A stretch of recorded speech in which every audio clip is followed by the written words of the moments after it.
बिस्मिल्लाहिर्रहमानिर्रहीम। Welcome to my channel. इस channel को ज़रूर सब्सक्राइब कर लें। ये चीज़ें फ्रिज में ना रखें।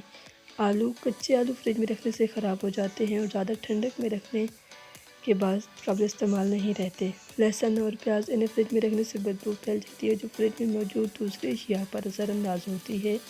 ये फ्रिज में गलना शुरू हो जाती हैं। इन्हें फ्रिज से बाहर खुश्क और रोशनी वाली जगह पर रखें। केले फ्रिज में ना रखें क्योंकि ठंडी जगह पर रखने से इनके छिलके काले पड़ना शुरू हो जाते हैं और ज़्यादा नरम हो जाते हैं। उन्हें कमरे की दर्जा हरारत में ही रखना चाहिए। टमाटर ठंडक से टमाटरों का जायका मुतासिर बल्कि ख़राब होने लगता है। टमाटरों को फ्रिज से बाहर किसी खुली जगह रखना ज़्यादा बेहतर है।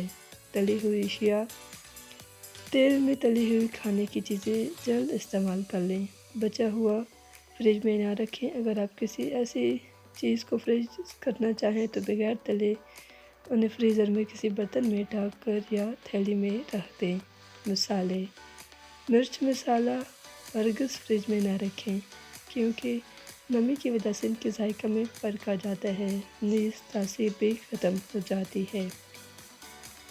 अहम बात फ्रिज के अंदर का दर्जा हरारत जरासीम जर्म्स बढ़ने की रफ्तार को घटा देता है, लेकिन इसे मुकम्मल तौर पर रोकता नहीं है। इसलिए बेहतर ये है कि फ्रिज में रखी हुई ग़िज़ाओं की ताज़गी और मेयार से फ़ायदा उठाने के लिए इनको जल्द ही इस्तेमाल कर लिया जाए ताकि ज़्यादा टाइम गुज़रने की सूरत में जमी हुई ग़िज़ाएँ ख़राब ना हो जाएँ।